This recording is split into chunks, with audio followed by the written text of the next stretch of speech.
Hey, welcome back to the show, everybody.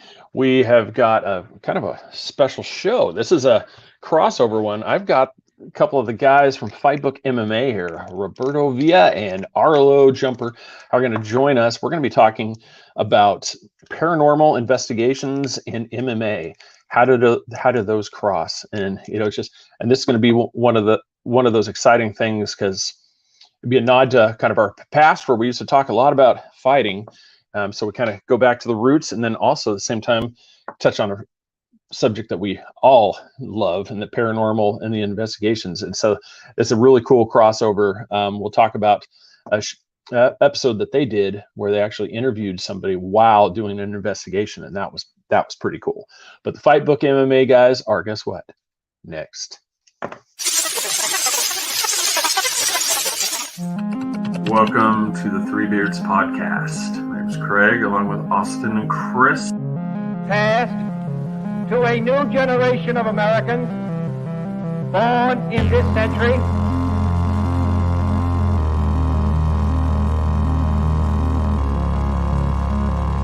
Let me out. I'm afraid that is quite impossible. I need you.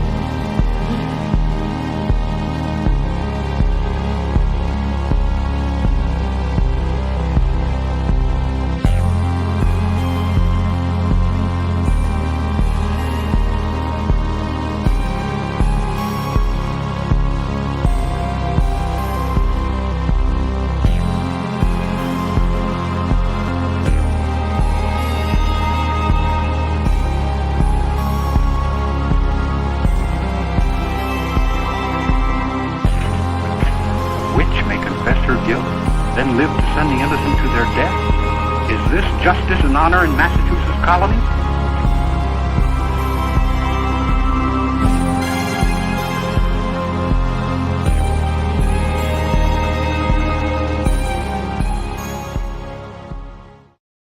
All right. At this time, I'm going to bring on Roberto Villa, Arlow, and guess who showed up right at the end? Chris.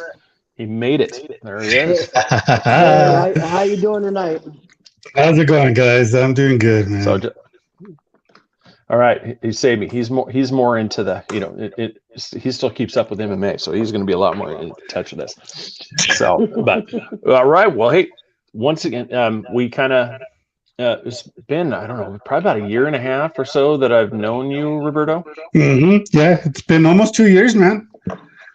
And so that's, yeah, so we got kind of just chatting, we kept in touch. You watched the show a few times. I tune into your guys' program a lot, just check out and see what you guys are up to. And that, this one, you sent me a clip the other day, I think it was 3 weeks ago. And that was the one where you interviewed the fighter while doing a paranormal investigation. That's cool. Yeah, man. So, Arlo and I, we've known each other for more than 12 years or so. And, I followed him because of sitting ringside. And, I started promoting his podcast and, we just became really good friends. And somehow down the line, we started talking about paranormal, and we didn't know that we both were into that side of the world. You know what I mean?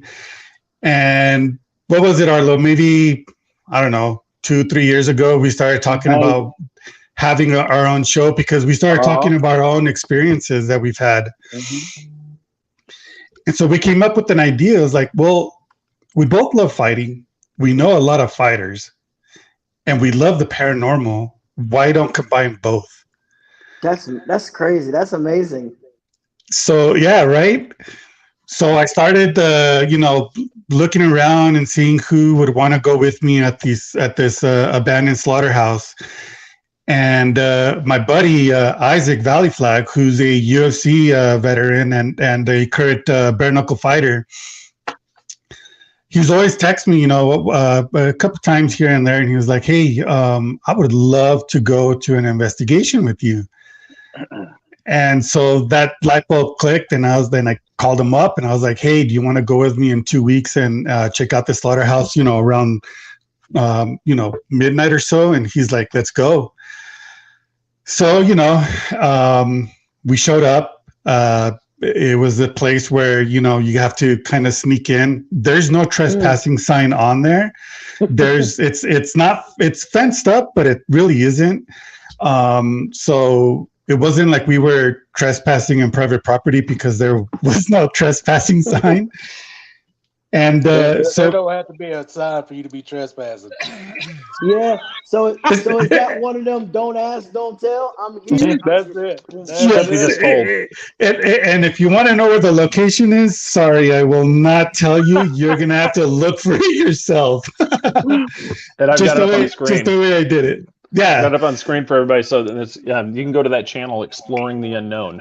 Yes, that is our YouTube channel. It started off actually as my wife and I's vlogging and hiking channel until I started doing a lot of abandoned videos, and now going into the paranormal side. So yeah, man, we got there, and we just started talking. I was showing him the place because I've been there before, but during the day, I've always wanted to go there and check it out at night because of the history. And sure enough, man, I turned around and I asked him, I was like, "Hey, so what are your thoughts on the paranormal?" And as he was talking about that, we heard knocking behind me. We heard some footsteps shuffling on the ground. And during the editing part, you see a shadow figure behind him. At that point, I didn't see the shadow figure, but I did hear the shuffling and the knocking. And during the video, during the video, you can see Isaac like. Did he try to? He's like, "What the fuck was that?" and then like, go ahead. Did he try to put the shadow in the full mount? Like, I got you. He did clench his fist for a little bit, so I was like, "Oh shit!" That's what I wanted. That's what I wanted to know. It's like you're going to have some badass that was in the ring that just got done, kicking someone's ass, and then all of a sudden you're going to get him on there, and something's going to drop behind him, and I just want to see him booking out of the place. Just run, make sure you record. It's funny you mentioned that. That was the point I made to Berto. I said everybody wants to see these tough guys, whether they believe or they don't. Hear something, boom, and watch them jump, watch them get scared, watch them just the change in them. That's what everybody's wanting to see. Exactly, that's what everybody was wanting to see, and that's how I threw that Berto. The other thing is I told Berto, I said, if you watch these shows, there's some dead time when they're just walking, looking around, and you're like, okay, this is getting kind of boring. That's when we get to do like an impromptu interview. Oh, nice. Yeah, that's yeah. I think it's when you guys came up with this and you showed me this, I had never seen this done before, and I really liked that concept because this wasn't one of those where it's like dead air time. I mean, you guys actually were able to fill it with something. You can actually talk to them. And then that's with the editing, that's what I'm looking forward to, is that you're going to have that part where all of a sudden it's going to be just, it'll pop in there and you'll see it, and it'll be really, really cool to where you can be just, it's like, "Hey, so how was it in the cage the other night?" And then all of a sudden like, "Oh my God, did you hear that?" Yeah, see, and that was one idea. The whole concept of the idea of us having this type of show is us taking a fighter, a highly skilled fighter that's, going in there, doesn't give a shit that they're getting their ass kicked or they're beating somebody else's butt. And because like, okay, so me and Arlow, we've done a lot of a shit ton of interviews, and it's either the way we're doing it now, by telephone, by email, or us going to their gym, sitting down, putting the tripod, interviewing the fighter, right? Mm-hmm. Why not take them out of that element, put them into an element that they're not used to, which is at a haunted or at an abandoned place. tell them about the place, talk about if they believe in the paranormal or if they've had experiences of the paranormal. And then while we're filming, like I did with Isaac, then we jump on with an interview. Like, how are you prepping with your next fight? Or how was your last fight? Why did you get into fighting? Who would you like to fight? You know, just the simple questions that a lot of the fans would like to hear, but they see it in a different way that's never been done. And I think with how I did it with Isaac, it was just perfect because it was flawless. You know, nothing was scripted. It just felt right. It felt perfect because he's a believer himself. So that even made it a lot easier for me to be able to follow him, talk to him, carry a conversation, interview him about the fighting and interview him about the paranormal side. Absolutely. That's brilliant. Mm-hmm. Oh yeah. There's actually a guy that I need to get you his information. He actually has a lot of haunted properties up in, I want to say he's in Louisiana. He's actually big into BKFC. He actually has a Facebook a podcast. And he's a paranormal investigator as well, but he hasn't merged the fighting. He's just big in the fight world and goes to all the fights and does interviews with fighters, but he also does paranormal. Yeah, man, hook it up. That would be something. I mean, Arlo, because we're always looking for spots, and we have our locations. So, and you know what I like about it also is the impromptu interview. We kind of get to see the real them. They're not in that, oh, I got to put out to look like the tough guy. You know, I got to put this interview out and be the nickname of the fighter. You know, they're going to be them in a real element and not in the headspace of the fighter. So we get more of a real person answer also. I know exactly where you're going with that. I can piggyback on that because I have a lot of interaction with fighters myself, and fight mode, there's a whole different person. If you catch them the night after the fight, whether they won, they got beat, they're just that humble person on the inside. But it's like fight week, fight night, that animal comes out. You're like, dude, he's an animal. I guess that's the biggest hype, to being able to walk down that platform before you climb in that cage door or go in the ropes. It's like, I got to be that tough guy. Yeah, that's it. That is it. Yeah, it's like, you know, you get one of these fighters, like, you know, Michael Bisping, or you get DC, or, you know, whoever, right? Any of these high profile fighters, doesn't even have to be in the UFC. And you take them out and you tell them, let's go to this location, but at night. The fear factor at night is so huge that you only see what's in front of you in that little screen or what your flashlight is showing, right? Because during the day, you get to see everything because your peripheral's like on point. And so imagine seeing like these big old tough guys. Oh, I'm not scared. Bam! You hear a noise and they're like, what the? Oh, yeah. Well, yeah, just take anybody to the woods. I mean, everybody, as soon as it goes dark, everybody's like, you're like, what the hell is that? You know, and you're like, it was a squirrel. And most likely it's a squirrel just breaking a twig, but it sounds like there's a 12-foot monster right behind you in this tree. You know, it's just, yeah, I could see it. I mean, and while you guys were talking, I was just, a thought popped in my head. Now, if you guys could, who is, you know, like if you could just pick, you know, make a wish and they show up, what fighter, who would you want on the next one with you guys? Like if you could just pick somebody and say that they would come to and go on one with you. Well, we have an idea of who we would like. Well, who I would like. I don't know about Arlo, but I mean, I know he agreed with me when I mentioned him. But Ken Shamrock would be an awesome person to come with us next at a location out in where he lives at in Reno. So I think having the world's most dangerous man, you know, follow us, who's a ex WWE, WWF wrestler, Impact wrestler, a UFC Hall of Famer, and now runs a bare knuckle promotion. he still looks like a freaking beast. You talking about Dada? Huh? No, Ken Shamrock. No, I'm talking about Ken Shamrock. What's the name of his promote? Valor Bare Knuckle. BYB. No, Valor BK. Valor BK is Ken Shamrock's. Data 5000 is BYB. Okay. Yeah.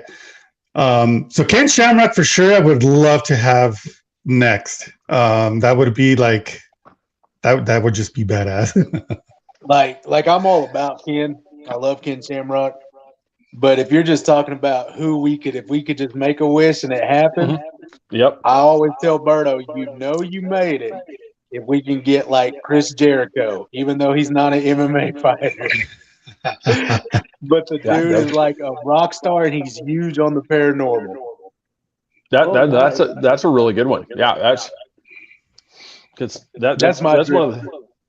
that's one of the things you realize, just, how many people, when you start talking to them, and it's like you said with you guys, you realize you had this shared mutual love for it. And did you guys have anything when you were young that kind of brought you along to this thing, or was it something that you found later on in life? Oh no, man. All my life it was nothing but paranormal, man. I mean, I grew up in Juarez, Mexico. So my uncles were into, and they were really heavily involved with the paranormal, the satanic music and the Ouija board. They were just into the whole dark side of all of this, right?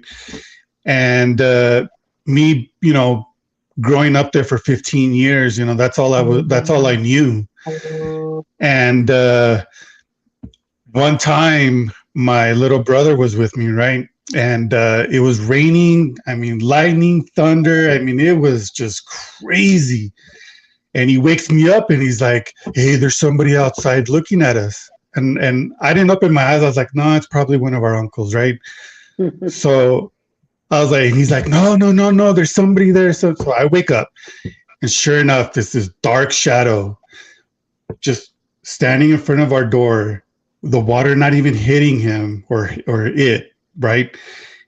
And that was the first time I ever saw a shadow figure.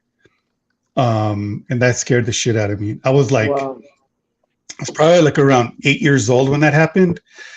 And ever since then, I'd go home back here to New Mexico. I would hear footsteps knocking.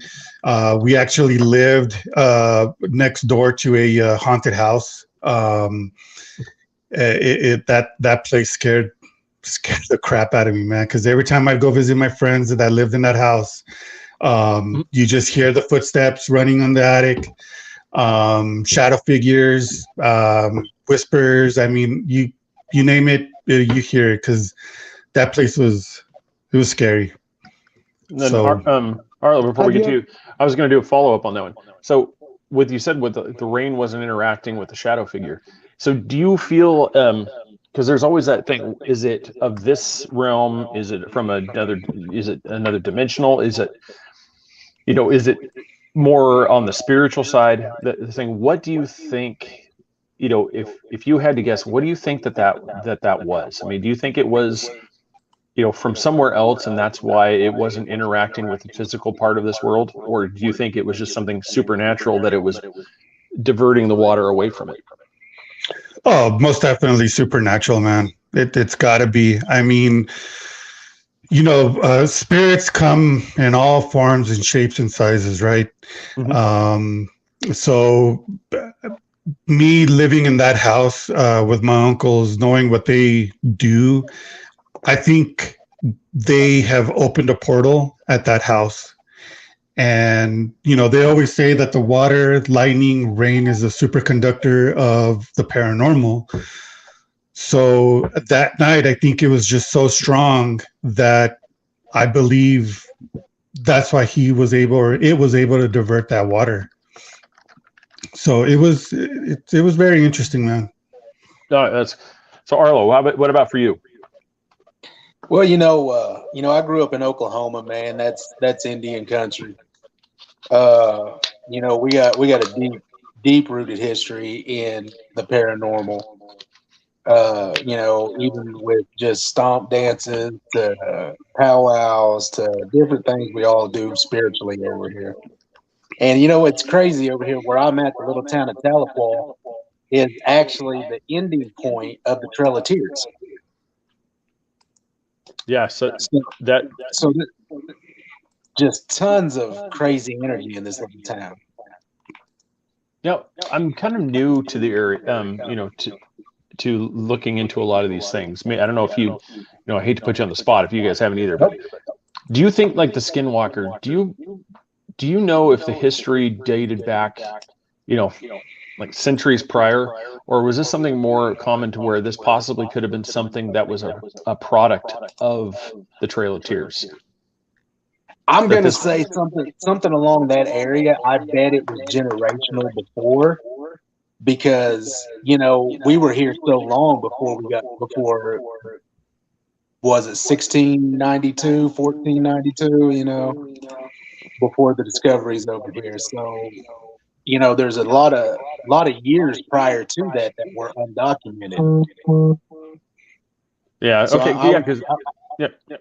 Because like the Dybbuk box, how that can be created, and that's what I was wondering if this is one of those where this was kind of like the response to almost like a curse, like I am going to like cast the Skinwalker, and release it. And I was wondering if that, because I haven't done a whole lot of research into the history of it. I know about it. I just when like the first I haven't really done research to it either. I haven't really. Now that you speak of that like that, I haven't really even looked into it. You said something earlier, Via, that caught my. Oh. Go ahead, but there's a lag on my end. I'm sorry. You said something. Yeah, it's on all three of them. You said something that caught my attention earlier, Roberta, about your family in Mexico used to be on the dark side. So, in your personal opinion, Santeria is not on the dark side as the satanic side of things.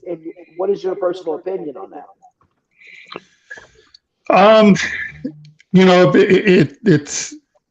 It's how the people do it and how they worship and who they worship, So it's you can take it either way, man. I mean, if you want to do it in the satanic, the demonic way, then that's all you're gonna see, and that's all you're gonna bring into yourself and into the house, or wherever it is that you're at, right? Now, on the other side, you got the other people that let's say the light side. I mean, because we're talking about the dark and the light. So yeah, man, it's just how you worship who you worship. Obviously with the angels and the demons, and God and the devil. Obviously, that's something where you can't say, well, I worship Satan and he's good, because obviously we know better, right?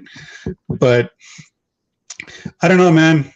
That's a weird topic. You know what I mean? That's just something that it just all depends on what the person is doing with that certain thing.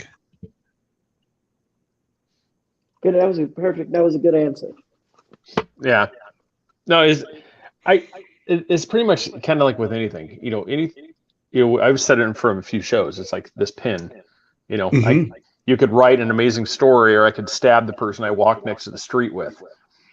Doesn't make this evil. Doesn't make that the ritual essentially. It doesn't make it evil. But there are people that can just as easily use it for evil as they can for good, and that's one of those where. I think with their experience, I haven't really come across too many people that are dark practitioners. I don't know if you guys have. Not to that extreme. My uncles, like I said, they were into the whole, the Ouija board and listening to the satanic music and, all that shit. But they weren't actually like, setting up the candles and doing all of this stuff, right? But just a little bit. If you touch on it just a little, that little bit will always attach to you. Mm-hmm. Yeah. Because you're opening that portal just a little bit, where it won't go away until you make it go away. And that's if you can make it go away. And you know, I tell people, go ahead, Bub. No, go ahead. You know, let you finish your thought. Something just popped in my head. I was, throw this at you. You know, every culture has their own version of it. Mm-hmm. You know, like us natives, we have medicine men. There's good medicine, bad medicine. There's voodoos when you go down to like Louisiana.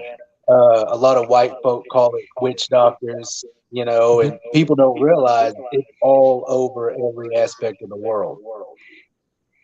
Mm-hmm. In every culture. Yeah, that's even in the Christian culture, people don't want to believe it, but they call themselves prophets. But they Exactly. so everybody can tell the future, but they just are called different things in different cultures.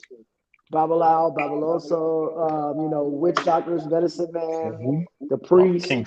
King Solomon was a practitioner of summoning entities and everything, and that really blows a lot of Christians' minds when you start talking to them about that. And they're like, "Oh no!" And I'm like, "Oh yeah, yeah." I mean, I've got a couple books of the stuff that he did. I mean, it's pretty crazy. No, right. What popped in my head is, all right, so you guys are doing the investigations with him. What possibility could you get of some abandoned sanatorium or one of like a mental hospital or something like that, and hold an MMA or a bare knuckle boxing event?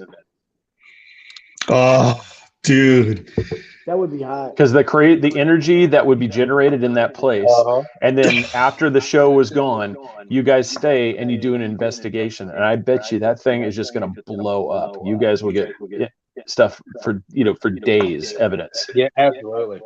Yeah, I mean, it would be. I think you would have more of that with a bare knuckle fighting than you do with an MMA fight. Just for the fact with bare knuckle, there's no gloves, there's nothing. It's like it's mentioned, it's bare knuckle. So you're beating the crap out of each other, right? Mm-hmm.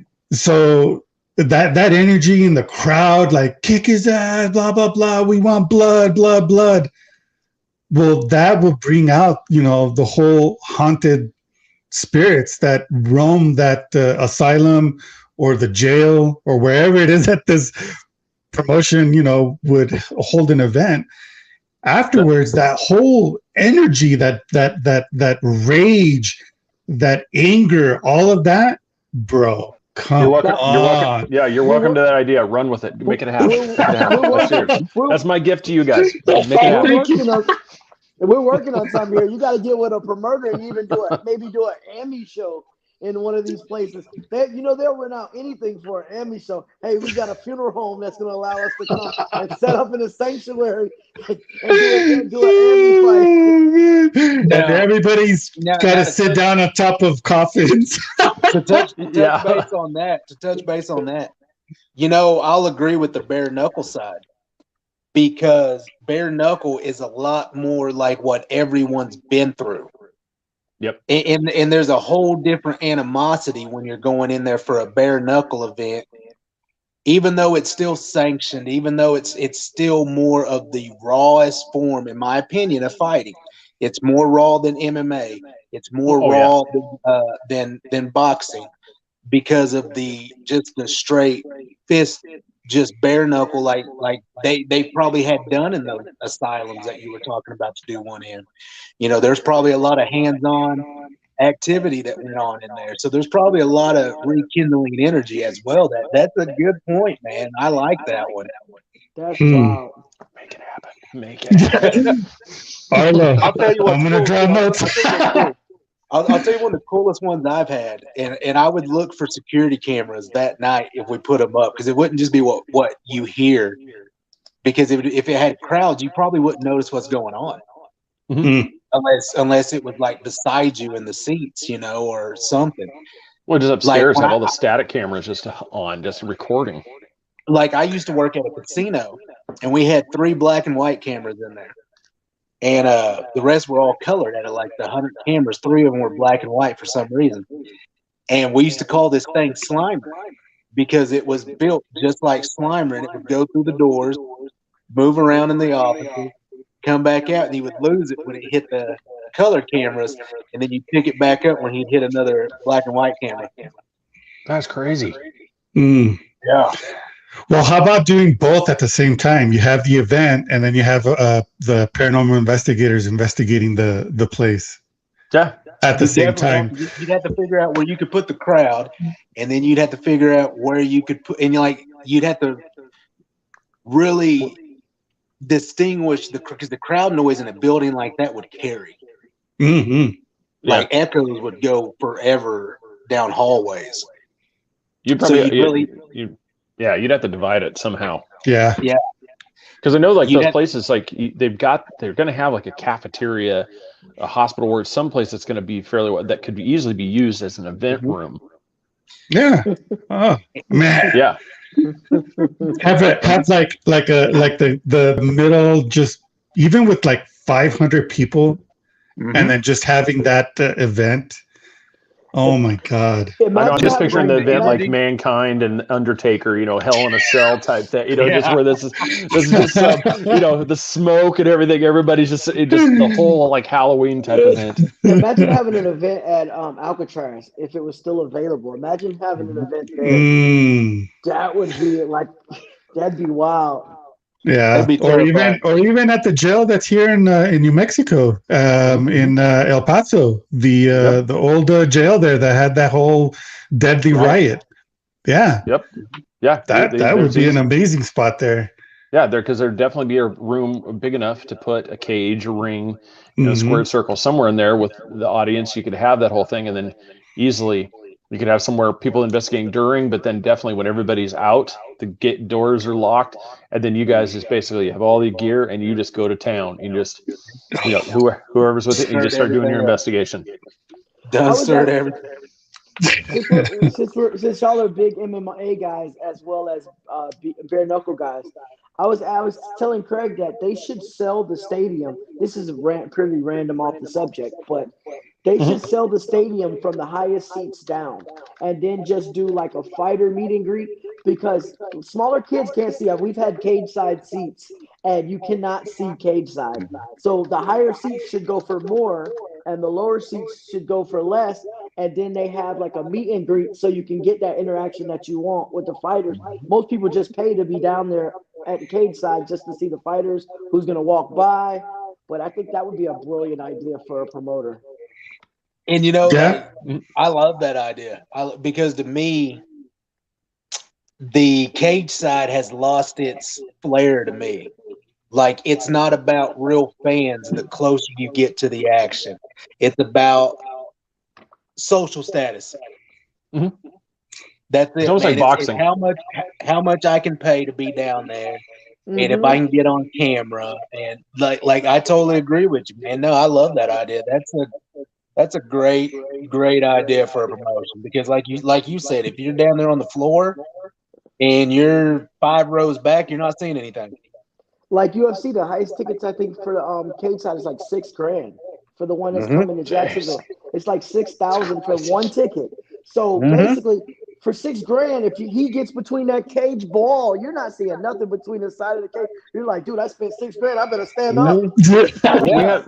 We have this talk about the Super Bowl all the time. For $6,000, you're buying yourself a brand new 75-inch TV. You're having a full catered dinner at your own place. You could do all this stuff. You could have an open bar with your own bartender that you've hired, and you're still not even going to come close to that cost. And you're going to have a so much better experience watching it on that TV in your own home.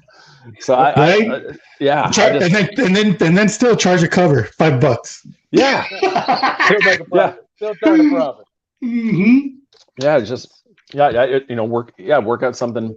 But before we get too far, me and Chris have been throwing this thing around. I don't know if you guys have talked about it. I probably missed it on your show, but I wanted to get your guys' opinion. One thing from when we talked about fighting and stuff I've seen right now, I honestly, my opinion, something has got to be done about weight cuts.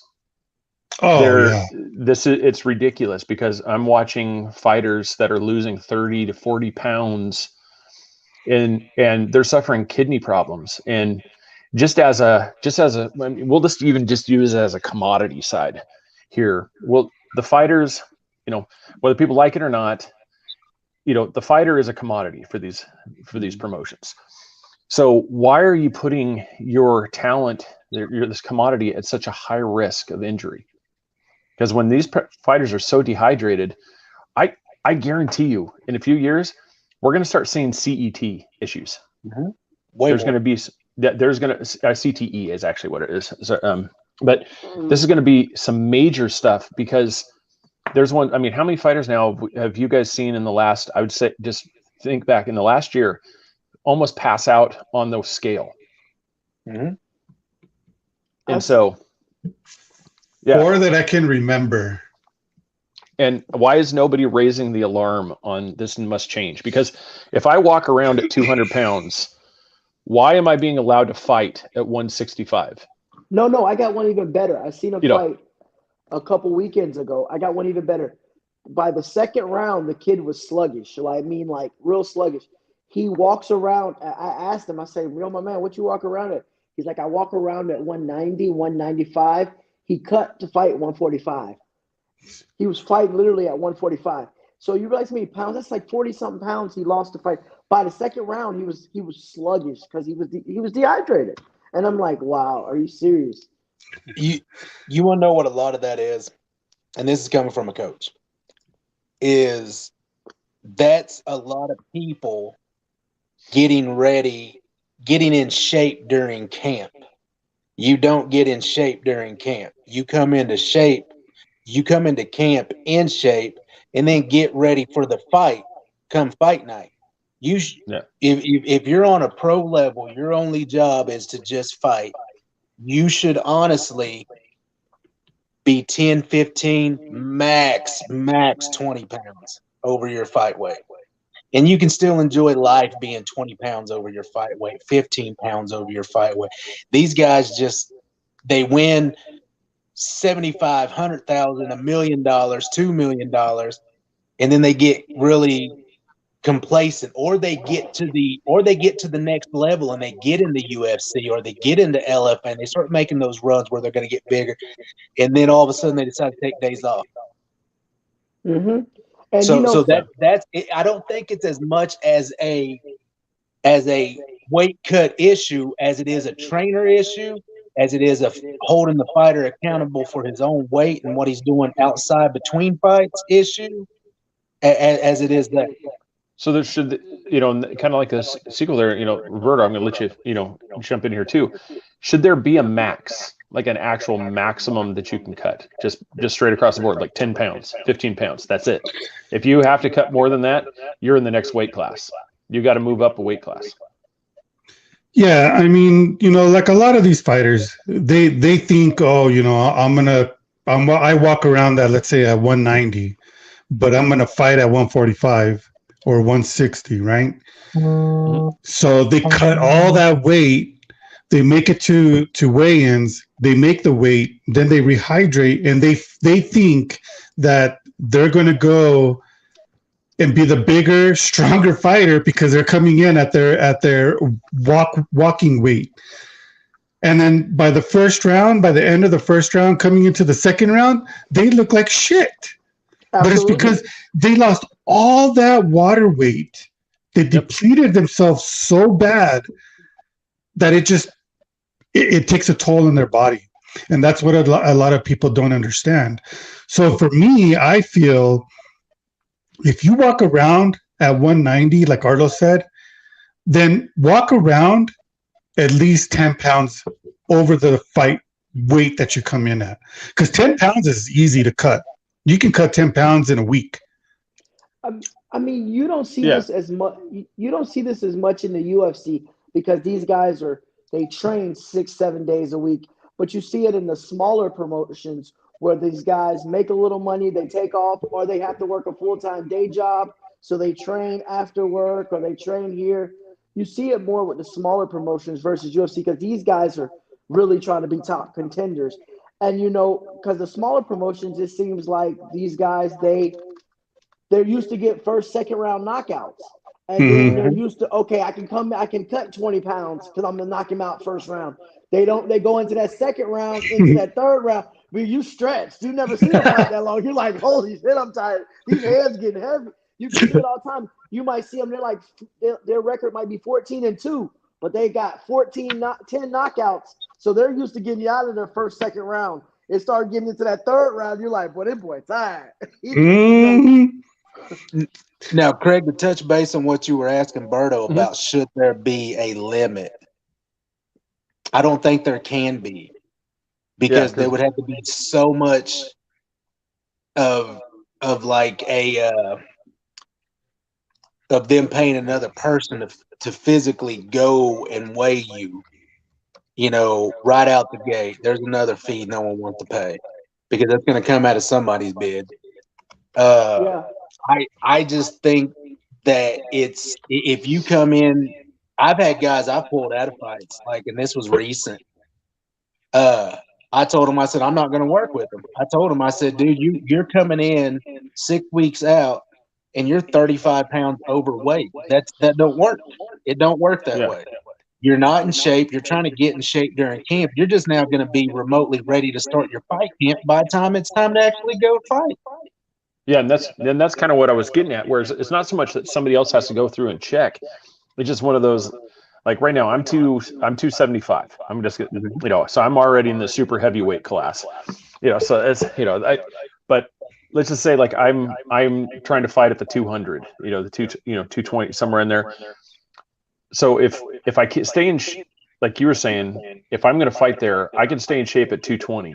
But if I come in something right now at 275, it is such a danger for me to now cut that weight that Absolutely. I should either have to fight in the class I'm at currently, or I have to not make the fight, because we know people personally, you know, that they've put their body through a major trauma to cut that 35, 40 pounds. And I don't, just as a medical side and just the fact of longevity for the people afterwards, it's like, okay, yeah, you got your fight, but you just damaged that product to where there's a chance that they may not be able to come back.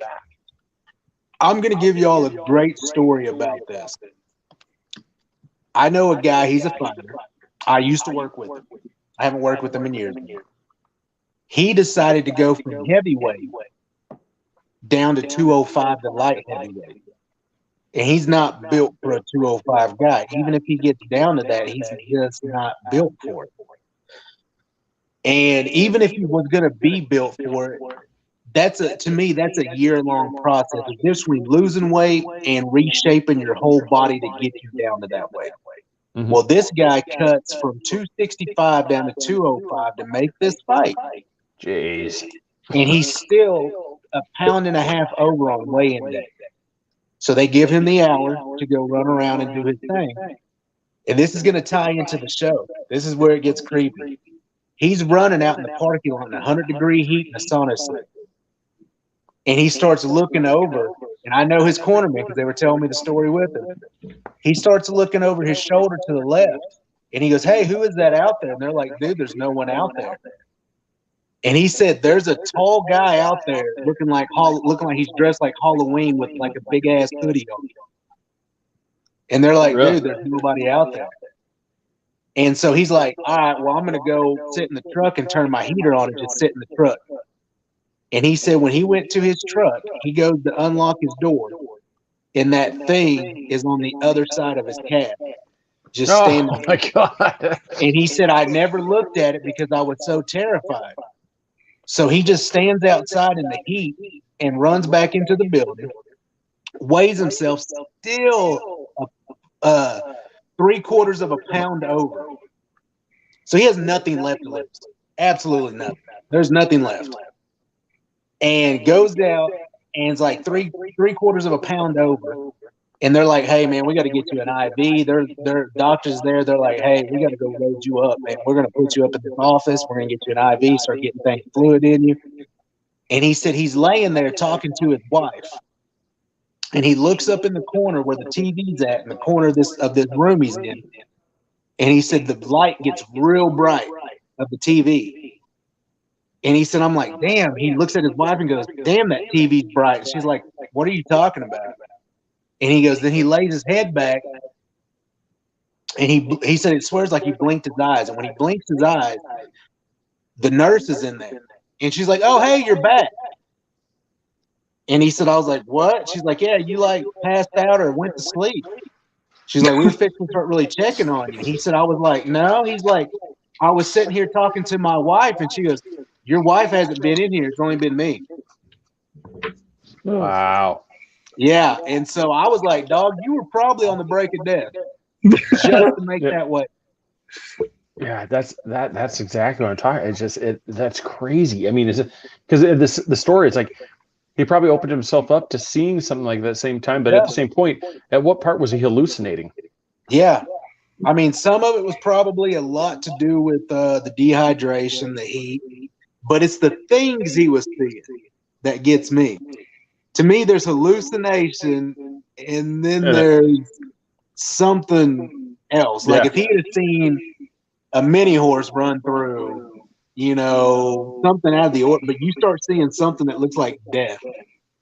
Yeah, or a Whopper Junior one run by. That means yeah. Something like that. Something as casual as that. But a hallucination. But a hallucination of a giant cloaked figure that looks like a Grim Reaper on the other side of your truck. Yeah. I'm like, that's a little iffy, man. I said, "You're probably about dead." So, now, did you see that question right there, Arlo? No, what's that one? David Potter was asking. So hydration tests and body fat calculations to see how much weight you can cut safely. Do you do that with your students, or what's your method? Like with my guys, man, with a lot of the people I train, I tend to just take us where we're at. Like if my kid is in shape, I try to keep my people in shape all the time anyways. So if my guy's in shape and he fought at 147, well, he's still in shape and he's a growing kid. He's 19, so his body's still changing. Like right now, we're not making 147, and we're looking to maybe go fight in May. And 147 ain't really an option right now because he's getting a little more muscle to him. The push-ups and everything's starting to get to him. So he's looking at a solid 154. So that's probably where we're going to leave him, because I don't like cutting more than 5 pounds of water weight. Like I can go to the bathroom and do a 1 and a 2 and probably almost lose 5 pounds of water weight. Yeah, and that's kind of, and that was kind of what I was getting at with the whole thing. It's just like, but your guys' opinion is like, where do you're as a coach, Roberto, you is the the observer that's watched all these things. Where do we think that this should go? I mean, is this something that almost needs to be like a sit down with all the promotions and something's got to be changed? What they need to do is follow what one championship does. And I'm going to read you something real quick. What the vice president, Rich Franklin, who we all know who Rich Franklin is, right? He's the UFC badass, the UFC vet, Hall of Famer. Now is the vice president of one championship. He says, "We don't use the term weight cutting because there is no cutting." Says they developed a system of how they want their athletes to weigh in. The only way they can ensure they actually compete at the weight they walk around at is by hydration testing. So they use a specific instrument that checks the specific gravity of their urine, which tests how much solutes are in their urine. So the more solutes that you have, the more dehydrated you are. Mm-hmm. So that's good. That is something that one championship have done since, I believe, back in I don't know. God, it's been years. Forever. I think since 2017 or something like that. Mm-hmm. So, and the only reason why they started doing this is because one of their fighters died after getting weighed in. He completely just collapsed and passed away. Yeah, that's what I'm worried is going to happen with some of these people, because I mean that is probably the safest route you could ever weigh someone in. Mm-hmm. And but that right there also goes back to me saying how they're holding themselves accountable for how they're getting in shape and how they're losing this weight. If they have to do it like you just talked about with the way they just did it at that promotion, Berto. Mm-hmm. Yeah. Because that means you can't deplete much of anything to make this weight. You're really going to have to, just work your way down and I'm trying to think of the terminology here, but just work your way down to that weight instead of just losing a mass amount in a matter of 2 weeks, 3 weeks. No, I love that idea right there, dude. Like you would see a lot more people have to move up weight classes. Take Conor McGregor. What was he? 145 and 155? He looked like Skeletor. Yep. He would look like Skeletor at weigh-in, and then coming in looking as big as Berto on fight night. Yeah, that's a good point, because why is that? Why is that the case? I've always wondered that too. It's like, because you're okay on the scale, but then it's like you can just do whatever you want and bulk right back up, and then go to the fight. It's like, so what was the arbitrary point of cutting to 145? Because exactly the fighters feel that because they come in heavier during fight night, that they're going to have that advantage of being more muscular or have that weight advantage and the more power, which is a bunch of bullshit, because you cut so much weight and then you get yourself back to whatever your walking weight is, you're still going to fight like shit. I call, not to cut you off, but I call bullshit on that. Put it this way, once the scale's gone away, the scale's gone away. So put it this way, say you eat up everything after weigh-in. Weigh-in's at 10 o'clock. You eat up everything. You're basically just lagging your body. If you eat 2 bowls of pasta and drink 2 gallons of water, that you're not putting back on your walking weight. You're just putting back on food pounds. So, I mean, has anybody ever weighed in after a weigh-in to see what they're actually coming in at? In boxing, we have unofficial weigh-ins on the day of. Like sometimes they'll seep it out, sometimes they don't. But if you watch the lower weight classes, like when you hear Canelo Alvarez made 168, you'll hear an unofficial weigh-in the next day of like 192. You know what I mean? Or 182, things like that. Yeah. Now with Conor's situation, it did work. But that's because he wasn't letting them get past 1 round, because he's dang near my height fighting guys that are 5'6". But I mean, Yeah. I'm just not seeing that's possible. If I lose 5 pounds right now and I weigh in, I'm not actually putting on that back on. Actually, you're not gaining weight that fast. It takes calories in order to gain pounds. So just because you eat a whole lot, I don't think you're actually gaining the 10 pounds you lost back. You're just rehydrating. Well, that rehydration is your weight. Like, that's why he looked so depleted. That is literally I guarantee Conor McGregor could not sweat on weight. And the scary part about that, and you all know this part, is some of the weight he's losing is weight you don't see when it's sucking the water out of your kidneys, sucking the water out of your liver, sucking the fluid around your brain. Yep. When it's pulling, even in your eyes, I guarantee he couldn't put a tear out. When it's doing that, like some of the weight he puts back on is weight that we don't really see. And it's going to be in those organs. It's going to be in the muscles, because he's pulling the weight out of it too. And then some of it, you know how it is, like he bloats himself back up to his weight with the water, with the hydration. That's the term I was getting at. Like, you're bloating yourself. So you're not. I mean, if you just stayed at the weight that you were at, or maybe gained 3 or 4 pounds, I think you would still be more. I think you could slug a lot better. I mean, because you're not over full. You're not. All he was banking on was being the bigger guy, hitting smaller guys, and he had really good timing for that one big left hand. And he banked on it. And it worked for him.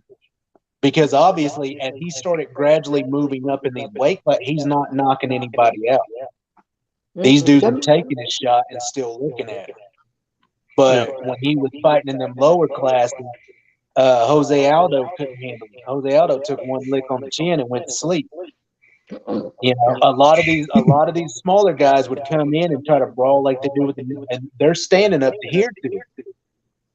You know, so that's what he banked on, was coming in 20 pounds over heavier than these guys, because he's naturally supposed to be 165, 170. And he's cutting down to 55, 45, whatever. And then these guys are coming in, cutting down from 55 down to 45 or 65 down to 55.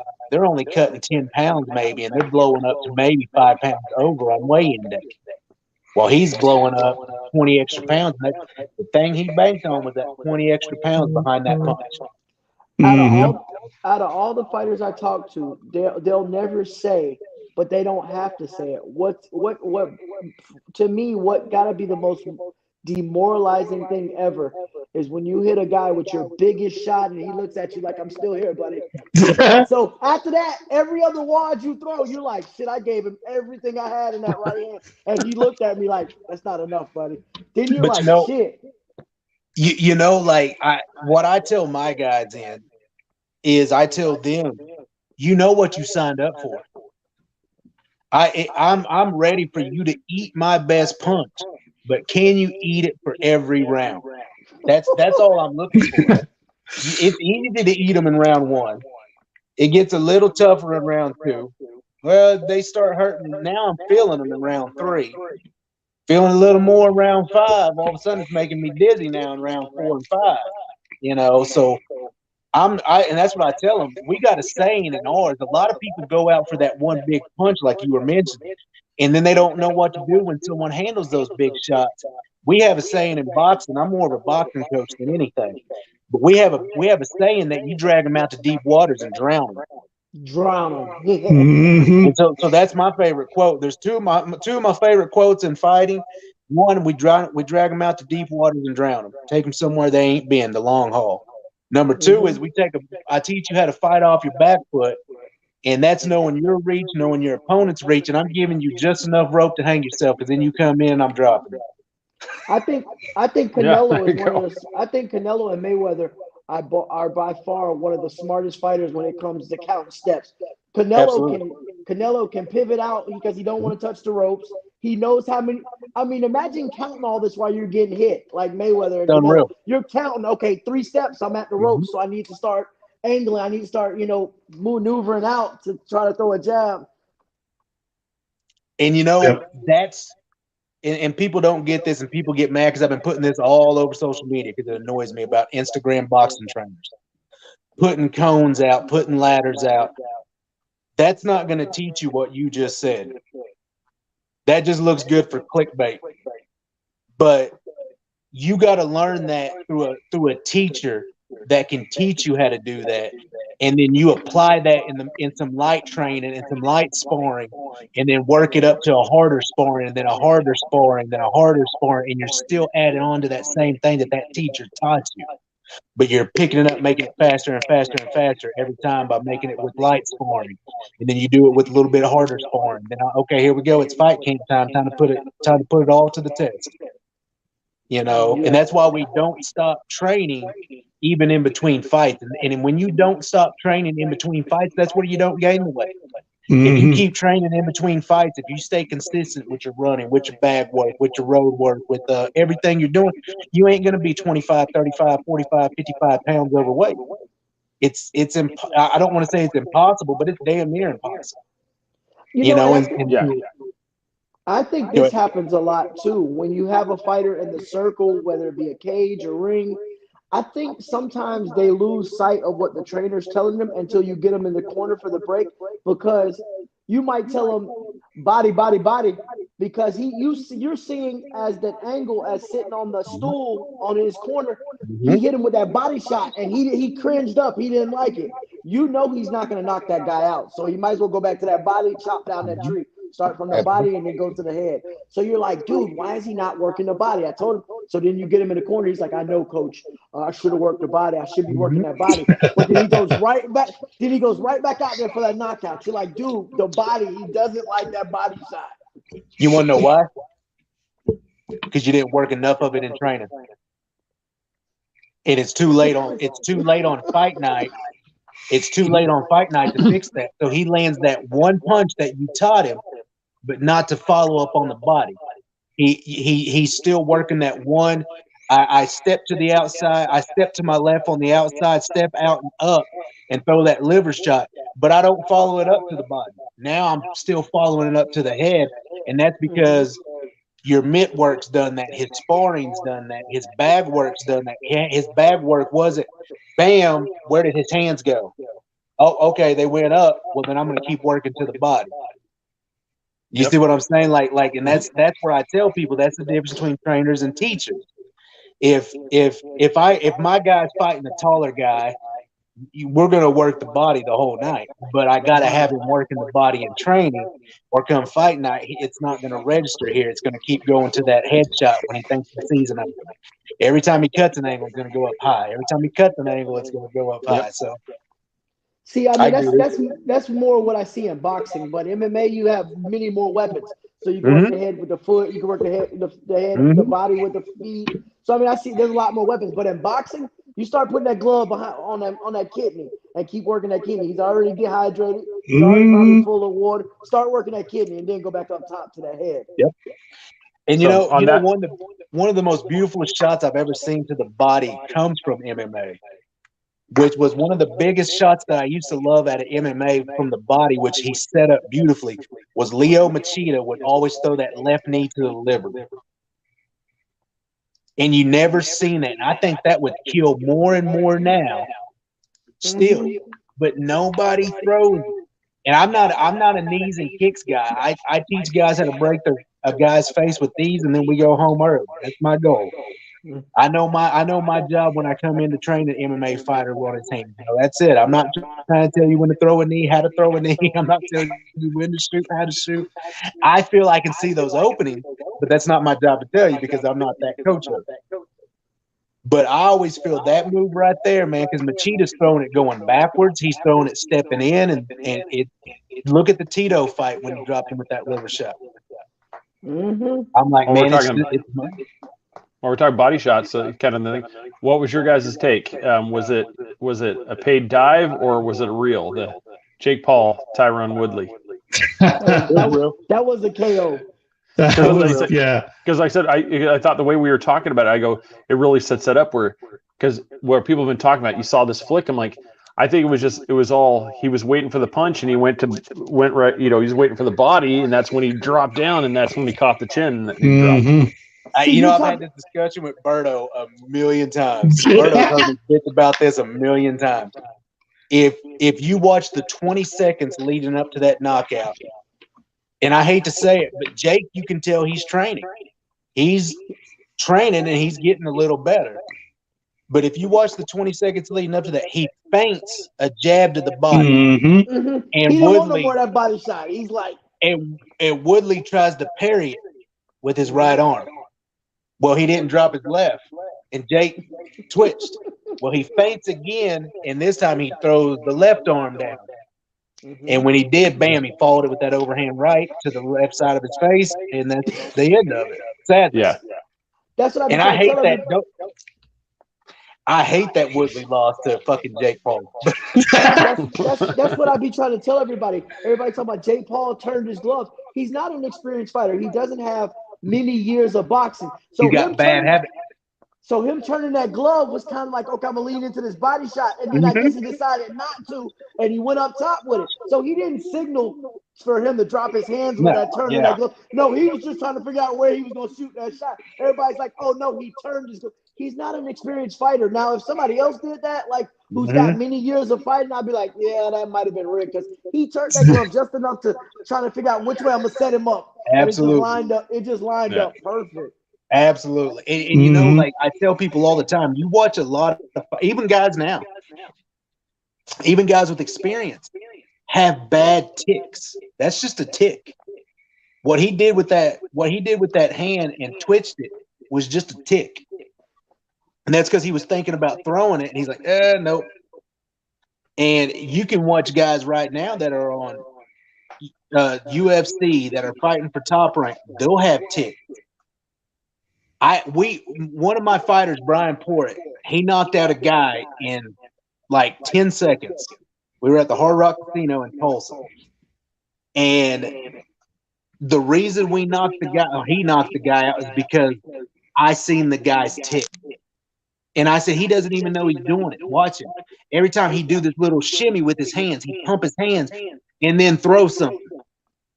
And then when he would do that, he would shoot right after. I said, watch him. Every time. We watched 7 fights, his whole 7 fights. Every one of them was the same thing. He'd do this little shuffle with his hands, and he would fidgety. You'd be fidgety. And if I had the video, you could hear it. I say, he's fighting fidgety. Jump on his ass. He throws a big right hand. Boom. Dude went to sleep. Like, and that was it. And then goes to move in. Bam. That was it. And I'm like, people have ticks. And again, that's where I'm going to go back to a teacher and a trainer. A trainer's not going to notice your ticks. A trainer's not going to, and that's when you teach a fighter rhythm, because if you teach a fighter rhythm, you see that. I can sit here with my head down because I taught my fighter rhythm, and I can see when his rhythm goes off. I can be sitting here and I see something like a glitch in the matrix, and I'll sit up and go, hey man, you better fix that. I don't know what it was. I saw it from the feet, or I saw it in your shoulders. You'll see just that twitch that shouldn't have been there. Yeah, that's a good point. Or you got a lot of guys that they train, they spar, they keep their head down, but when they throw that power shot, they poke that chin out, and just so happen they get caught right on that button and they night. But they don't realize that's a habit that they do. They and that chin just happens to come up out of where it's supposed to be, and you see him get caught with an overhand right or a left, and you're like, ooh, he got clipped. And you know, again, that goes back to my opinion of a teacher and a trainer. Like, I'm going to see that, and I'm going to get what I call my big mitts. They're about like that thick. They're really thick. And they're meant for heavy hitters. But when you jump and you open your chin, man, I'm going to slap you. Right there. Boom. And then I'm going to tell you, you know what just happened? You got knocked out. And you do that so many times, it corrects it, you know. But so many people are too busy with these pretty cute videos of running through cones, running up and down these things, running through ladders, doing these fancy little mini hurdle things, that they don't do the basics. They don't teach the fundamentals. They can teach you how to run, they can teach you how to jump, but they ain't teaching you how to fight. Ironically, I just had that same conversation earlier today in the barbershop about football. They do them cut, shoot, ladder drills. But when you ever gonna jump over something on the playoff field, you can look pretty. He said you go to the combine, you can do all the drills good. But when it comes to actually defending that receiver, you're not looking at his pelvic. His pelvic's got to take him where he's got to go. You done ran, jumped, and ran a 4.2, but you're not taking the fundamental. You're not putting the fundamentals down. You can run over cones. You can. Why do you think the double move kills nowadays? Yep. Why do you think the double move kills nowadays? Like, you'll see more receivers get open with the double move, and that's it. They're gone. Yep. Tyreek Hill's made millions doing that move. No, I agree. It's like when we did martial arts training, you know, before we moved down here to Florida, it was the same way. It's amazing how well you learn when you get slapped up the ear hole with a mitt. 100%, because like I said, you can tell me all day long, put your hand up, you know, and the minute I don't, and all of a sudden, pop, and you're like, you know, just all of a sudden, it's amazing how your hand stays up when you punch. It doesn't matter. It's like now it's just like instinct. You know, you're right here. Where before it was like your hands are down here and you kept getting knocked upside the head. You know, it's like you learn pretty quick. Very quick. So being a boxing coach, would you say my favorite knockout of last year, I think, was Masvidal and Kamaru Usman? He literally pulled his guard hand down and clipped him right on the chin. And you know what's funny? That's a boxing move. It is. That's an old box. We use our jab hand and pull that lead hand down, or that right hand down, or even the lead hand. Bam, let it go. That was textbook. I still think Usman needs to start a winery and then just have Masvidal's picture on there, because, you know, for that foot stomping. And that's just, you know, so you name that something like Foot Stomp Merlot or something. It's just like, that was so brutal. He's too quick. I came up with another idea. He matter of fact, a wine company to get him. I smashed these grapes with my feet. And you got him in a barrel of grapes and he smashed the grapes. Dude, you just came up with somebody. Because I'm like, I mean, show of hands. Who enjoyed the three rounds of nothing but foot stomps? I mean, that was just, oh my God, that was just, I'm like, we paid what for this fight? This is I ridiculous. know, right? Yeah. His feet had to be sore as shit the next day. You know it had to be. I mean, he was probably in a walking boot for like a month and that. Both of them. You know, he probably had heel spurs after that. You know? God. And That was, you know, and I'm a huge Masvidal fan, and that one broke my heart, man. Whenever Yeah. he did that, and it wasn't even the fact that it was just the knockout, because that happens, but it was all the shit talking he did beforehand. I know. And then Like, stomp. Yeah, the worst part was when he said he's the softest puncher I've ever had hit me. It must really suck to be a grown man and can't do physical damage to another man with your hands. He says that, and I was like, "Oh, dude, he's gonna win." Then my motherfucker comes out and gets starched. And I was like, he got So what do you think? I mean, since you're big MMA guys as well as myself, when we get off the show, I'll talk to y'all guys. But what do you think leaves him now? He's lost his last 4 fights, or last 3 fights. Where is he at now? Does what's going to keep him around because he sells tickets, or what's the step now? You know, they don't keep you around too long after you lost that many. I don't know what his contract is. I don't know if he still has 2 or 3 more fights under his contract, but I think right now he needs to take a break and focus on his MMA bare knuckle promotion and start running that and start getting that traction that he was trying to do with, you know, the first event, because that's something that's not around right now. There's no MMA bare knuckle, and that's Masvidal's promotion. Mm-hmm. So I think that's what he needs to do right now. Here's my hot take. Bare knuckle's doing this, and MMA is kind of doing this, if not a little bit on the down tick right now. I agree. Because I just went before, while we were really into fighting, when bare knuckle really, because we interviewed David Feldman. Roberto knows he does. Mm-hmm. Yeah, so we had him on, and that was one of the things. Like after that, I was just telling the guys, I go, this is so much more fun to watch because we don't. I mean, there's only just so many hug sessions you want to watch in a match where everybody's just rolling around, just grabbing each other and just rolling around on the floor. Where bare knuckle, it's straight action from toe the line, boom, and then it's just. I mean, the worst you have is the booing because they're just rotating around each other, you know, trying to judge when to strike. But there's none of this. You know, you don't have, like I used it. You don't have any foot stomping, and you don't have any. You don't have 3 rounds of hugging. Yep. Mm-hmm. No, totally. And it's or 12 rounds in regular boxing. You know, you have 12 rounds of them just clinching and backing up. You know, and so yeah, no, I totally agree that there's a stalemate going on in MMA and boxing's been for a while.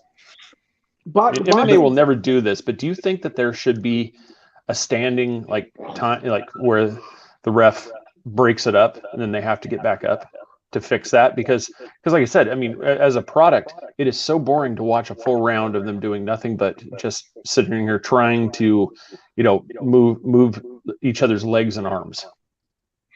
I think so. I think there should be a time limit. If the referee sees that the fighters aren't doing much and all they're doing is just trying to fight for position, break them up, man. Just stand them up. Yeah. Stand them up. It doesn't matter how good of a position you're getting to. What are you doing with that position? Exactly. If you're just holding his neck and trying to sink in a arm in choke or trying to get side mount or mount the guy, but the fighter, you know, that's on his back is not letting you, and all he's doing is just clenched and holding you, stand them up. Stand them up. And give them a warning too. Because there should be point deductions of just them being on the floor doing absolutely nothing. Because the ref has already warned them, and then you tell them, okay, next time there's going to be point deductions on both fighters. And you know, go ahead. That would even up the scorecards on that. If you're going to roll around, we'll take a point for both fighters. You stop one, take a point from him from each of the judge, then you take another point. I mean, that would make them want to stand up, or you got to work in the clinch. You need the ref to keep telling, work in the clinch. You got to work. You got to work on the ground. You got to, standing up. I mean, yeah, I see that. But you know that there's a catch-22 to that also. And that catch-22 is going to be like when people go, oh, that was an early stoppage. Then there's going to be, oh, that was an early restart. That was an early, and no ref's perfect. No fight's perfect. There's going to be that situation where that dude's about to sink in an arm bar when he makes, and that ref's already jumped in to separate it. Damn, and then you mess up the fighter's head. You mess up, you're getting in, you just did a lot of bad things on a pay-per-view, But nobody realized, you know how you sit cage side, you sit ringside because you're a coach. I sit cage side, I sit ringside. So at the end of the day, no one realized, if you go back and watch the fight on TV, you don't realize that fighter's out from TV. Like, dude, why'd the ref stop it? But when you're sitting cage side or ringside, you know when he's asleep. He done suck in that rear neck. And the fighter's like, you're like, he's night-night. He's gone. And then he might get woke back up because he done started pounding him, but he might. Absolutely. But I think, what we were talking about, because I think in that side, because that would fall in like he's working towards that armbar. At least it's action. At least something's about to happen. Because we're talking about that one where you always see them. They're in the center of the ring, and they're basically in a 2-man or 2-woman pretzel. That's all they're doing. They're nothing's really happening. They're just kind of just moving around. At that point, it should just be tap on the shoulder. Break it up. Get them up. Because if they're on the side of the cage pounding each other, that's action at least. There's at least something happening. But it's the hard part is you're really gonna have to define what's action and what's not action. Like, you can just barely throw something. Is that staying action? Is that staying active? Is me reaching for like a Kimura while he's on the ground? Just even if I'm just moving the arm like in those directions without actually sinking it or going hardcore for it, just moving to it. Is that action? And you're gonna have to have a time frame of non-action to action, and that's the only difference, man. Like, and I think it may come to that eventually, but there's gonna be a whole new evolution of training to the referee. Yeah, you know what fight was no action and they were on their feet? Ngannou versus Lewis 1. Yeah. Do y'all remember? No action. That right there should be like, the ref should be like, hey, you got to engage. Let's go. Let's go. And so that to me right there too is like, you guys are just walking around dancing, but you're not doing anything. Like, you guys have just lost a point for boring as hell. Exactly. You're deducted a point. Exactly. Yeah. But and that's one thing I liked about where you were talking about with BKFC. Let's just use BKFC. Those refs will tell you to get busy. Let's bang. Yeah. They'll tell you to start fighting, do something. They try to keep that action as up tempo as they can. And I think sometimes that is the ref's job. If they're walking around in circles like Ngannou Lewis 1, that is to me part of the ref's job. Hey man, this is a fight. You all know what you signed up for. Let's get going. I don't care if I'm embarrassing you or not. If I piss you off enough, pissed off, beat scared any day of the week. So if you're scared to be in there and I piss you off, guess what you're going to do? Yeah. Well, because, it says mixed martial arts, and I always say this thing. It's like, it doesn't say jiu-jitsu competition. Or, yeah, exactly. And everybody is, it's like, it seems to me right now that MMA has become a jiu-jitsu competition. That's the main thing. If you are not good at Brazilian BJJ, you're not going to make it in the MMA. It's not going to happen. It doesn't matter how good of a striker you are. If you're up against a guy who does not, because I can't even think of his name, but he's that guy that just instantly is like goes dead bug, lays on the ground. He just wants you to engage. I can't remember his name. He does it all the time in the fights. Like, he'll go and he'll just lay on his back and just wait for the fighter to come up to him. Oh yeah. Oh my God. Around, he'll throw the he'll try to grab the leg and shit. Yeah, and then he just lays down on the ground like, okay, come on. Come on. Every time. I can't remember his name, but I can see who it is. But the ref do stand him up after a while. I think there's a time limit on that. The ref will and stand him up and make him get up. He'll stop and make him get up. You can only lay on your back for so long if he's not engaging you. I think I don't know what the time limit is on that. I have to look at the rules on that one. Yeah, because he'll spin around on the mat, just like trying to keep in the same position. He just spins around the whole time, just wants the guy to jump on top of him. And it's like, what the hell's his name? Yeah. Everybody's scared of that. If he ran across a boss that has nothing to lose, you can hit him with a hammer fist. Just pound him when he's not ready. He's looking for a BJJ move. But he's one. If the guy I'm thinking about, you don't want to jump on top of him because he is like an anaconda. He is like instantly, it's like a stranglehold. That's the thing. That's why he wants you to jump on top of him. He just ain't met the right guy to jump on him and pound him out. You're on your back. He ain't one of those Hendo bombs, is what it is. Yeah, he had one of them Dan Henderson jumping up in the air, dropping them H bombs on him. You know what I mean? Unfortunately, you're going to have to suddenly become. And here's a nerd alert. You're going to have to become Dulcim all of a sudden out of Street Fighter to get the strike on him. And like that's what I tell people all the time in fights, because being a hands coach, I get all the time, who would win? Who would win? Boxer or a jits guy? Boxer and this guy. And I said, you want to know honestly who wins? Whoever gets off first. Mm-hmm. If I put two to your jaw, and jits, you're probably done. And if I put two clean ones on your jawline in the middle of a street, you're probably done. But I know I got to get off first. And if he doesn't, or if he gets off, man, I hit the ground. I'm like, damn, he got off first. That was on me. Mm-hmm. Or if it's a kickboxer and he throws a kick to the inside of my knee, well, I should have went first. It's 9 times out of 10, and that even goes a lot of times with them guys like homeboy in MMA. If all he's doing is dropping to the ground, well, I don't give him that chance. I'm gonna put him on the ground before he gets a chance to put himself there. I think a perfect example of that was Khabib and McGregor. If he's putting himself on the ground, he's doing it comfortably. He knows he's got his game plan. Let's see how he acts if I put 2-3 on his dome and wobble him, and he's shaky and he can't see straight, and the world's spinning, and he hits the ground. Well, it's a whole different ball game now. You ain't that comfortable. No, that's what I was saying with Conor and Conor McGregor and Khabib. I think that was that same thing. It's where Conor was not strong on the ground.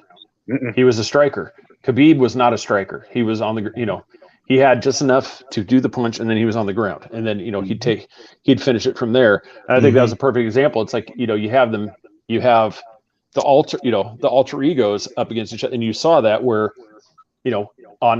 right there, once Conor took a couple of shots, and he was wobbly, now it's history. We know Khabib wins. Yep.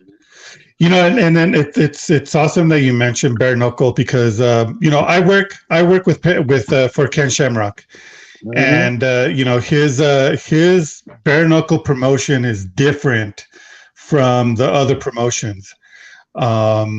It's a bout circle. There's no cage. There's no ropes. It's just a pit. It's a circle. There's out of bounds. Yeah, there's out of bounds. Kumite. Yeah, man. And you don't put nothing on your wrists. No, nothing. It's all bare knuckle. And there's no clinching. There's none of that shit. It's straight up street fight. No kicking, obviously. It's just your hands against the other hands, and let's go. Where's the sanction at? It's so their next event's going to be in April, the end of April, in Miami. Yeah, so it's coming up pretty quick here. So and I believe they're going to stream it live for free. Nice. Yeah. So so just keep up with fightbookmma.com, man, and you'll get all the down low on that promotion and what's coming up, because it's going to be badass. I feel like we followed along with you. Here, go ahead, Chris. We'll finish it up. It's getting that time. There's another promotion. I want to leave it here, but we'll talk after the show. There's another promotion that's doing that, and I think that is brilliant. You sell a pay-per-view. Nobody today is going to go see the Colby Covington fight. I'm not going to pay nowhere near what they paid for the night of it, because I've already seen it on YouTube. I've already seen what happened on YouTube. So why am I going to pay for that fight a week after or 3 days after on Fight Pass or whatever? But if you stream it on YouTube, you continuously make revenue. Somebody hears about your promotion. Oh, let me go check that out. So that's another click. That's another like. Stay tuned. So the pay-per-view, I think, is going to be going away very soon because people paying $60, $70 for pay-per-view when they can watch it for free. But at the end of the day, you're making money off of ad revenue. If you go live right now, let's say a promotion, you have 800,000 viewers on the fight night.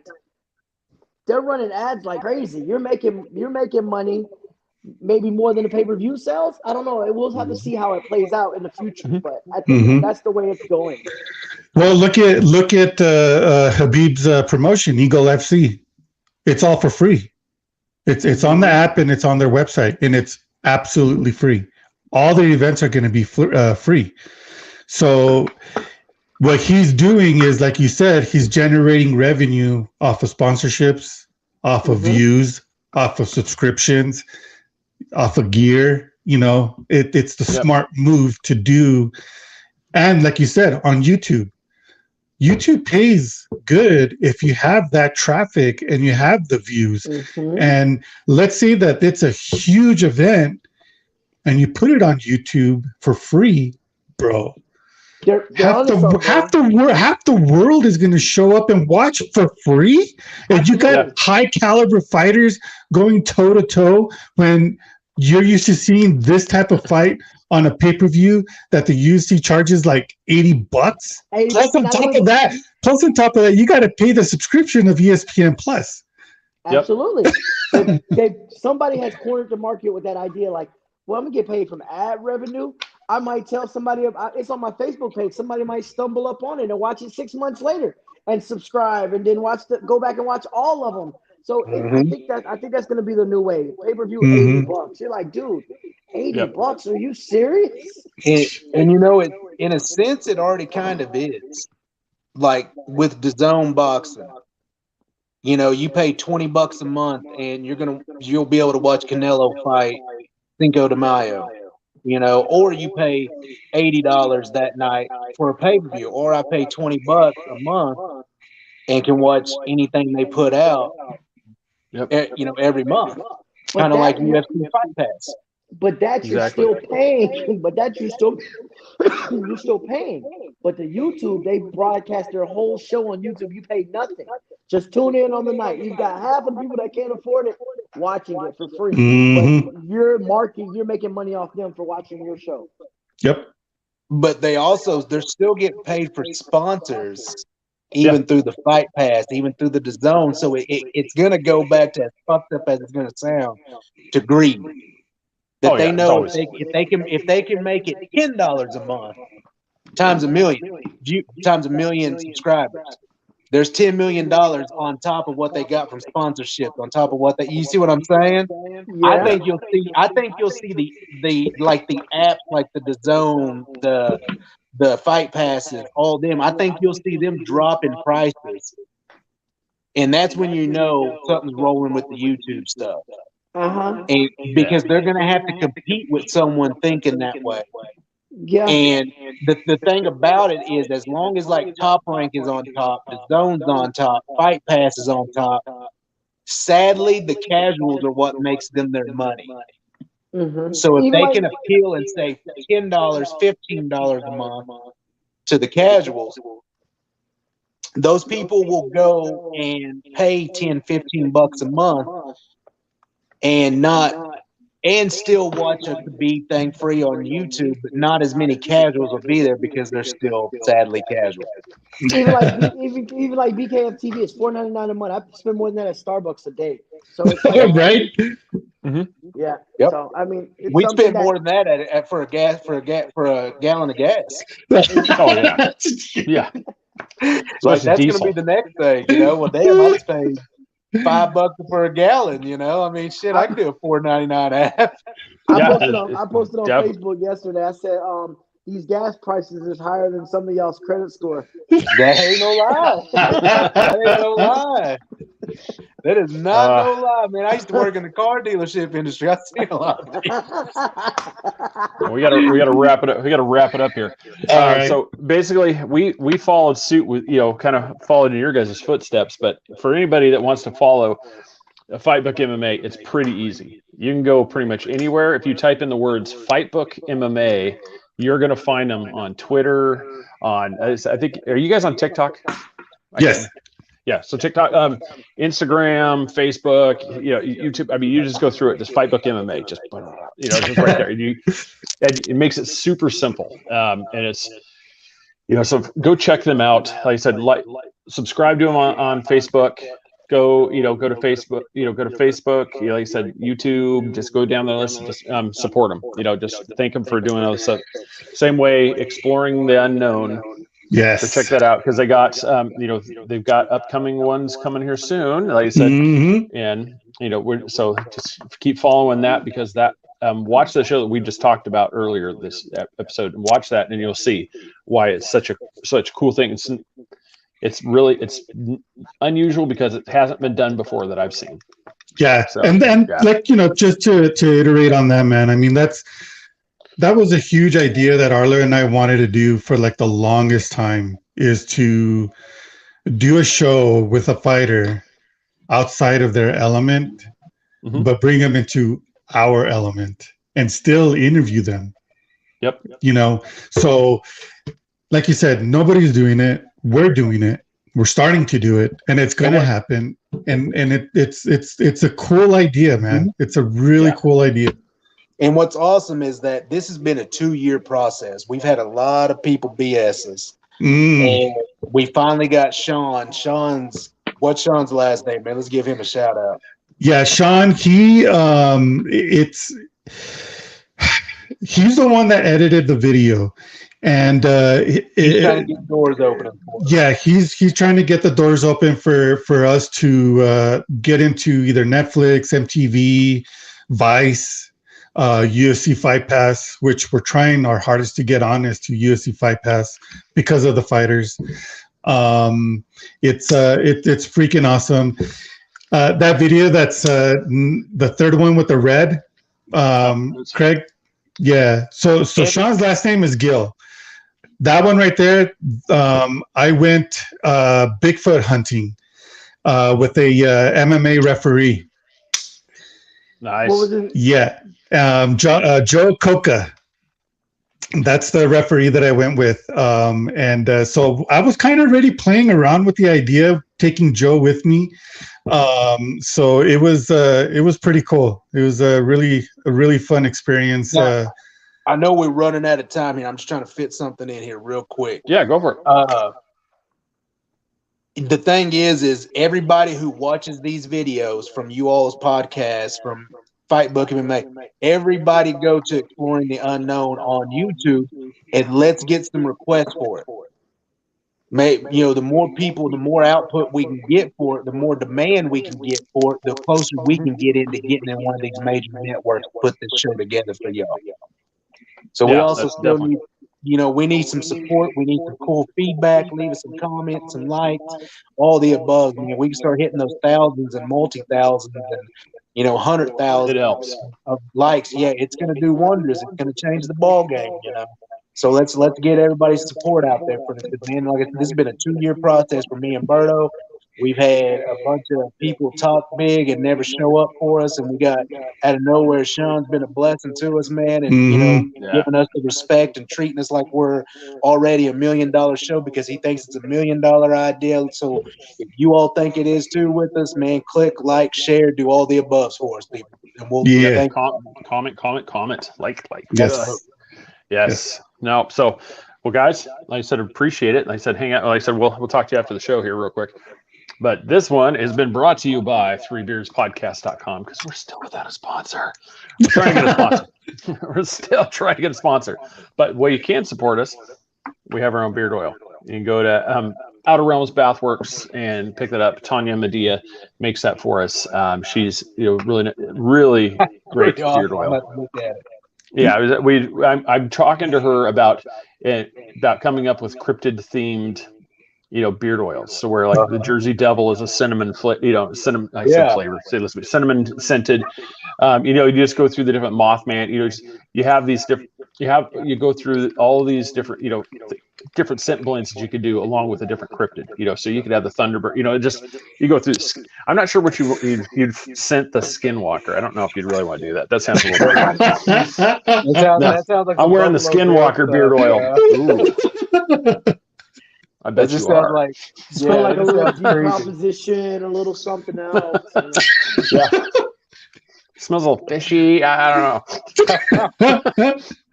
Yeah, no. So check them out. They said they're really, really nice. But like we talked before, go to social medias. I want to thank everybody for watching. Check us out on those.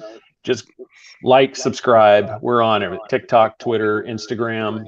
Obviously, Facebook, YouTube. You're catching us here. Go support us there. Go also to threebeardspodcast.com or redbubble.com /3beards podcast. Check out the gear. I'm wearing one of the shirts right now. We got all different gear. I'm not sure what you're wearing. It's not one of our shirts. Yeah, that's not available there. So go check those out. We're also rebroadcast. Yeah. You donated it? Is that what you're doing? I said I would donate it if you want a nightshirt from this beard. You can have it. Unwashed with this unwashed with sweat. It's been sweated in. It's great. That's just for the ladies. That's just for the ladies. Let me stop. Chris will be like, oh, it's amazing. I'm not hating if it's for a fella, but I'm just saying that's for the ladies. That's right. It makes a perfect night shirt. Yes. So check that out. Like I said, we're rebroadcast every Wednesday night on ERRT Radio, starting at 11 o'clock. Go check that out. So we'll be rebroadcast the show next week. You already wiping that musk off for him. I know. He's like, and I'm extra flavoring the shirt for you. Yes, just make sure yes. It's perfect shirt. Yes, no, totally derailed. All right, so ladies, this makes the perfect gift. Mother's Day, Valentine's Day. That's right. Honey, what are you doing? Nothing. They just take it. Just come in there. She's in the closet. They're, what? I smell Versace cologne. Oh my God. All right. So like I said, make sure you follow these guys, Fightbook MMA. Real appreciate it. So everybody, thanks for watching. No show unless Chris decides he wants to do one. No show next week because I got a doctor's appointment. So yeah, we got to take care of that. So no show then, but we'll be back at the the end of the month if we don't do something special next week. But in there. So thanks again, everybody, for watching. Appreciate it. We will see you on the next show.